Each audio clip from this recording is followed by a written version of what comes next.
Nina and Anna decide to settle their dispute in the tournament after their sibling rivalry nearly tore apart some hellhole in Europe. I give the sisters a hard time, for good reason. In every game they serve the well-needed role of Hollywood Western beauties to round out the cuter and purer female cast. Their characters peaked in Tekken 2 where they had to tolerate each other to pay respects to their father, but even that didn't last. Being Steve's mother might be the closest Nina got to being a real character again, but it's discarded when the narrative says that she didn't even feel anything for the revelation. Why they'd abandon this plot thread for Nina, I have no idea. The only character in Tekken I might have more distaste for than this tight collection of spy fetishism is the thing that orbits around her sorry excuse for a story. Anna's utter narcissism is utterly unbecoming, and every second that cougar opens her goddamn mouth disgusts me. Anna Williams' character begins and ends with her obsession over a supposed sex appeal, despite being the least sexually attractive character in the franchise. She has so little character that even her endings are all about Nina. This time, it's exposing Nina's breasts on set. You might recognize this joke, because it's been the same fucking joke since Tekken 2. It wasn't funny back then other than for its absurdity. The only thing more barren than my interest in talking about their endings might be Anna herself. At least Nina's variation of events lets her put her Irish background to good use. Steve also seems to feel some hatred for this origin story. Learning he was a creation of Mishima Zaibatsu, his ending sees him trash a lab with more creations just like him being made. There's no real internal logic for Steve viewing himself as a monster. His character interactions with Bruce and Leia are very cute, as annoying as his fake accent is. He's really not a bad guy, he's certainly not a monster on the level of other characters in the series. I reckon he understands the Mishima Laboratories represent one of the rare opportunities the Williams sisters will ever have to breed. Maybe he should target Marduk next.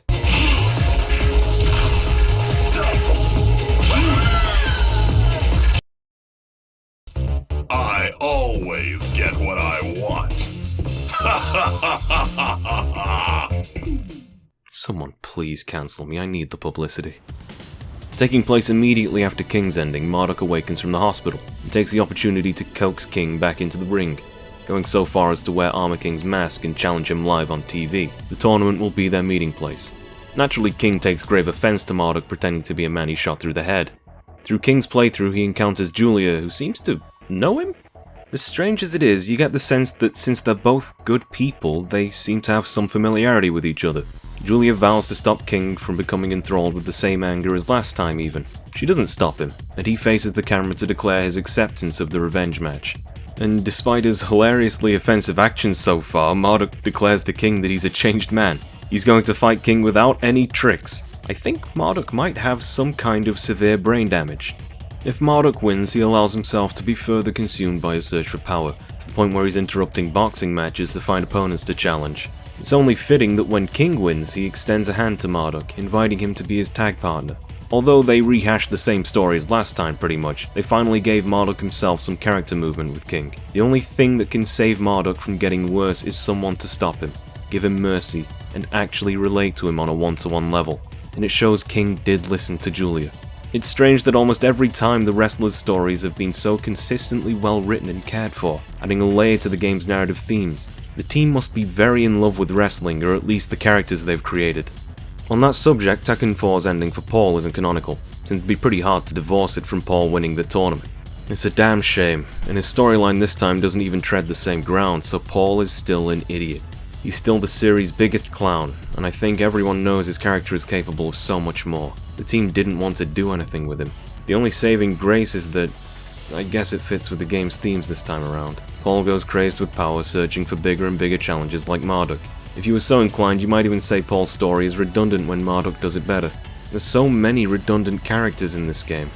It's not as though Heihachi wouldn't be missed, but perhaps that's the purpose of killing a character off. It means something for the story, and it would mean something for the gameplay. One of the bravest moves Tekken pulled was killing off Kazuya. He's the closest thing to a Ryu or Akira for Tekken. There must have been some subtle backlash because Kazuya hasn't been gone since and has actively participated in the story every time. This time Heihachi wasn't even missing for one game, I assume from a fear of similar backlash. To reiterate also, a comparative complaint with Tekken 4 was that its restrictive cast was a huge disappointment compared to Tekken Tag. For the sake of gameplay and fan expectations, Heihachi had to be included. Therefore, it's probably no coincidence that Heihachi's mostly relegated to the role of a side character, and all of his inclusions beyond the opening being non-canonical. Jin Kazuma is our protagonist, leaving Kazuya and Heihachi in similar narrative roles as opposition to Jin. who was already meant to be Kazuya's replacement. There was enough space for this in Tekken 4 because they both stood as examples of his bloodline. But now Jinpachi's presence outright replaces both Heihachi and Kazuya, and neither of those are even seen as random opponents in Jin's playthrough. Heihachi and Kazuya's roots both end up being similar through the game too. Kazuya joins the tournament to find out that G-Corp betrayed him, and slowly comes to the realization that Jinpachi ordained the tournament. Heihachi too joins, beats up a Jack 5, then learns from Kazuya who's really in charge of the tournament.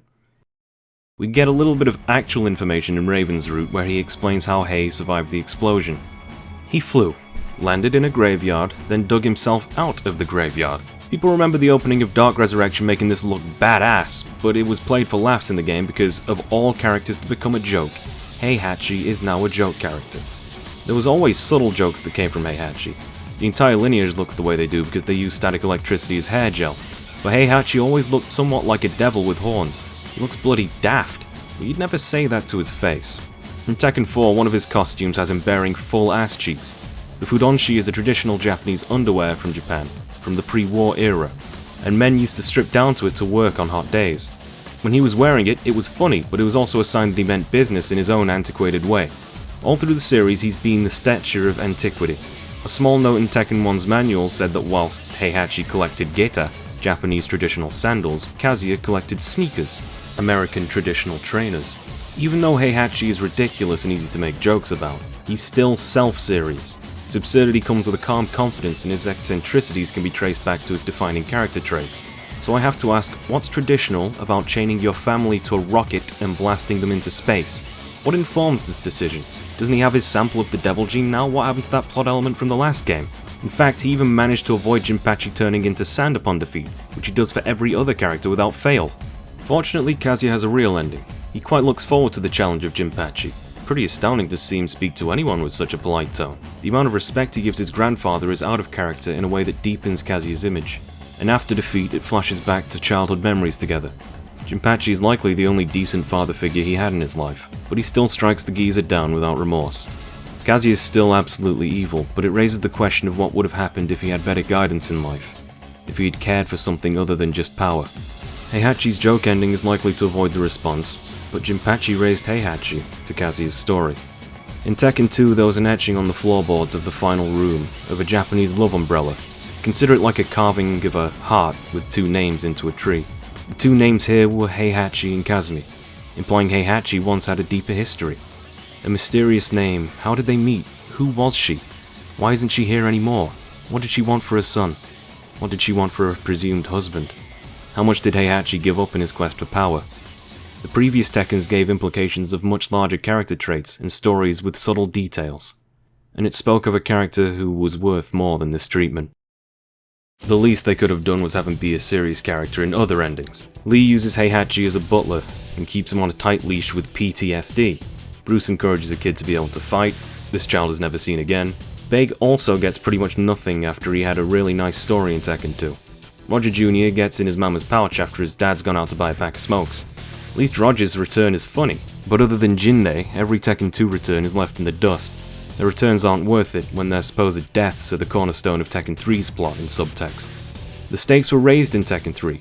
Ogre was going around supposedly killing every powerful character as an example of where the search for power gets you. But everyone shy of Jun and Michelle have come back, even those two having moveset clones. Kuma vows to defend the Mishima Zaibatsu, and I wouldn't bother bringing him up if not for the narrator's input hamming up the presentation. Bryan gets the same treatment. He awakens having not necessarily been repaired, but outfitted with a perpetual energy machine. Bryan yells, "Endless power? This is perfect." Bryan attacked. In fact, all of Bryan's story is patently hilarious. His voice actor's accent varies wildly from moment to moment, and he speaks nothing like a reasonable human being. The delight he expresses in flaunting his power is intoxicatingly fulfilling. These kinds of story beats are the reason I main Bryan Fury. He's just so delightfully evil. I'll have to thank you for giving me power. Bryan once again plays pretty much the purest role of the game's most narrative goals, and he avoids being redundant because of the genre of his narrative being tangential to the primary one. He allows his literal power to take him over. His background as a corrupt cop, resurrected twice now, informs how he would react to being given unlimited power. Where there was a kind of body horror in the last game, the man burning himself down to the bone to satiate one last foul act, he's turned it around and become the Terminator with a sadistic sense of humour. He, along with Marduk and Paul, build a repertoire for the game's examples of where following power will take you. Where for the Mishimas they grow more demonic visual attributes, or already have them, Bryan simply becomes more scarred and less human. He devolves visually further and further as the series goes on. My only complaint is that his last name and the snake motif loses a lot of what made sense previously.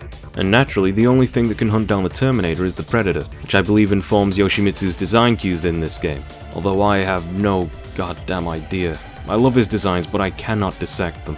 Unfortunately, Yoshimitsu starts to only play second fiddle to Bryan from here on out. He loses his original intentions and goals, and only seeks revenge, which he will never find. It's not even elaborated upon that his intentions have fallen so far from the original games. Although if we assume it's intentional, we have an example of how an honourable man can be poisoned by the evil of the world around him. They could have been saving this realization for later games, but as of Tekken 7 it's never come.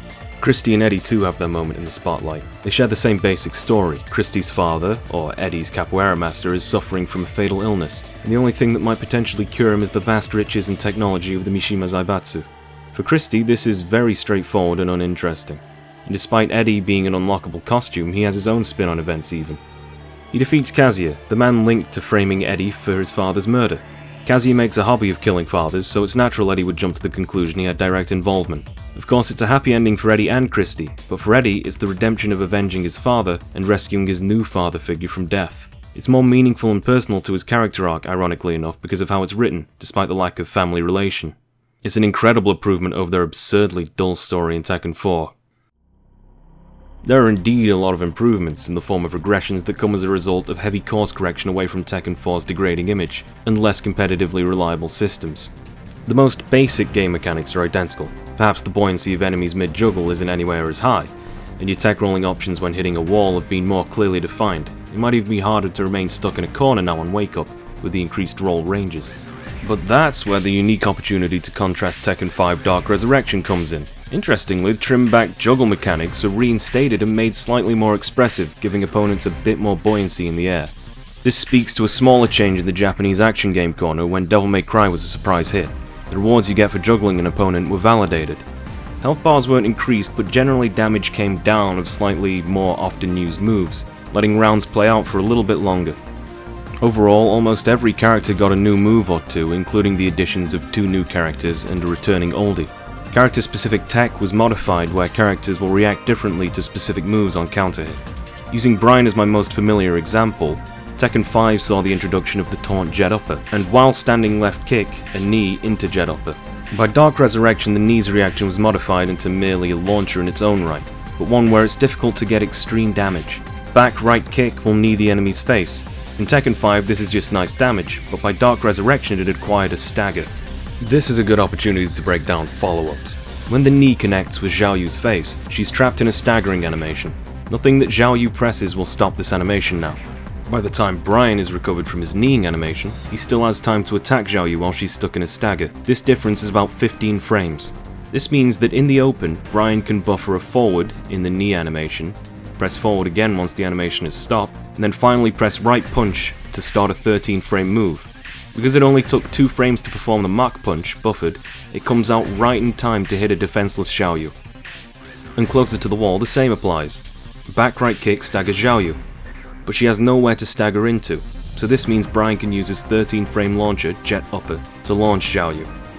Once you find a character that you enjoy playing as, like their movements feel good, their attacks come naturally to you, the game starts to make more sense. The techniques where you link moves you know into each other that require execution-intensive inputs are where the true flavor of a character comes to fruition. The satisfaction of achieving these actions tastes sweet, and that's also the appeal of juggling, explaining the emphasis Dark Resurrection places on it. Juggles come after careful moments of considering your enemy's neutral game, watching for their mistakes, paying attention to their openings, and rewarding you with massive damage before the neutral game partially resets. And as it turns out, one of the supposed mistakes of Tekken 4 was actually a very, very appealing type of gameplay. The differences show an example of how mechanically different Tekken 5 is from Dark Resurrection. Overall, it feels like as much of an evolution as Tag Tournament felt to Tekken 3, perhaps more so. It's a rare example of a re-release of a game justifying a brand new price tag, by being almost a completely fresh entry in a series that merely reuses assets. As much seeming negativity as I might have given these systematic changes for Tekken 5, it paved a new way for the series. It absolutely understands the appeal of the genre, entering intermediate levels, by allowing the player to craft their skill further and further as they perfect their fundamentals. You capitalize on good play with larger damage, and the experience of being in a fight has long periods of intense risk measuring, followed by the release of a launcher popping, almost like a good song breaking out into a chorus. Oh yeah, Xiaoyu. Ling Xiaoyu learns of the troubled history of the Mishima family from Yoshimitsu, which is a strange setup itself. She somehow comes to the conclusion that she needs to go back in time and stop Heihachi from slam-dunking Kazuya into a ravine. Coincidentally, in the same 2-month space, she meets a codger who says that he'll make her a time machine for the right price. So that's what she does, driven by a love for Jin to save Heihachi. Xiaoyu is delusional. She hasn't thought a plan through at all. If events transpired differently, Kazuya and Jun would never have met, and Jin would never have been born, and her reasoning is that the Kazuya drop is the inception for the story, which in this game is absolutely false. The earliest you could reasonably push the timeline is Jinpachi's imprisonment, or perhaps whatever happened to Heihachi's as-of-yet nominal wife. And why would Jin even want Heihachi alive? In her story, she runs into Jin, and this is where things start to falter.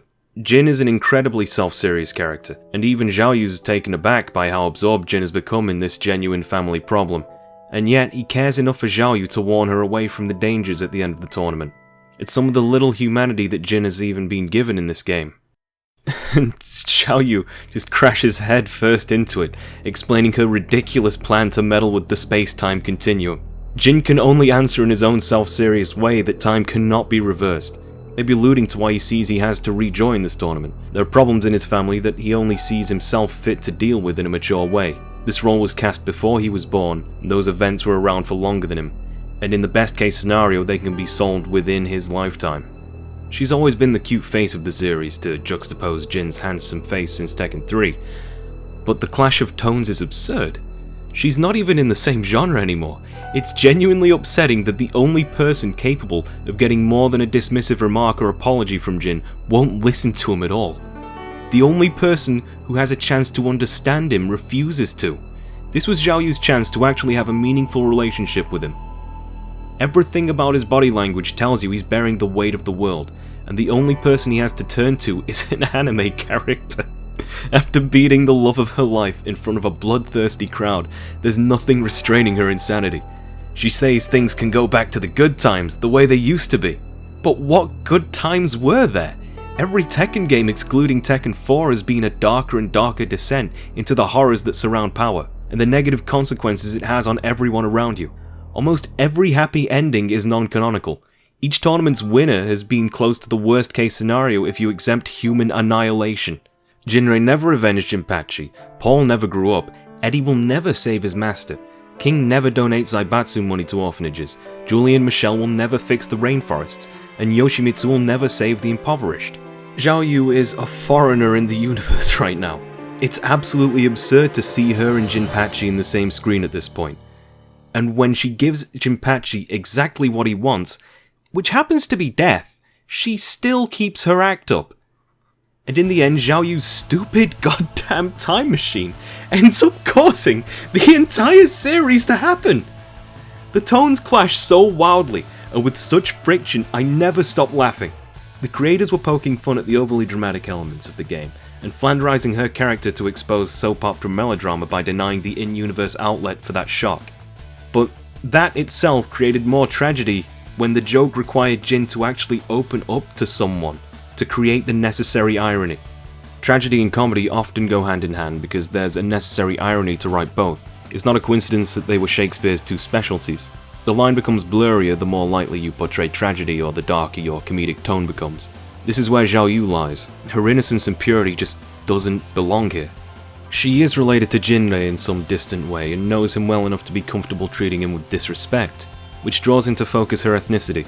Racially, you can surely say she's either a fully naturalized Japanese citizen or a second-generation immigrant, but that has its own political baggage in Japan. It wasn't a risk, per se, but it's an aspect Westerners might be blind to, that lends Tekken's branding somewhat edgier than other fighting games. a bit more Pepsi than Coca-Cola, or a bit more Sonic than Mario. Perhaps because they never wrote anything decent for her, she didn't take off as much more than a very nice aesthetic. So I got the feeling that Asuka was meant to be a replacement female protagonist, since she follows the same basic conceptual principle. Japanese high school girl with zesty twist, Kansai Ben. She's a Genki girl Osakan tomboy. Anyone she interacts with will be warped into a world where they're either Boke or Tsukkomi, after a comedy practice that's very popular in her prefecture of Japan. She's so Osakan it's kind of absurd between her accent and actually appearing on Tsutenkaku in the opening.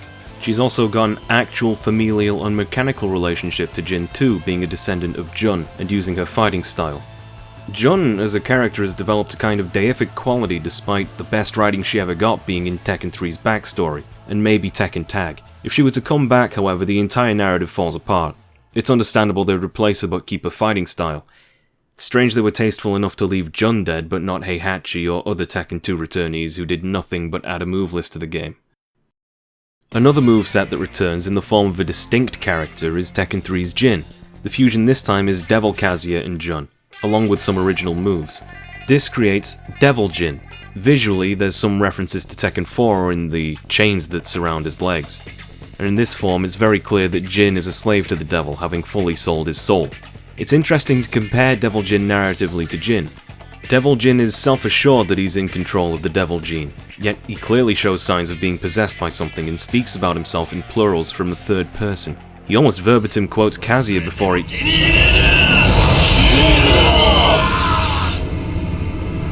KO!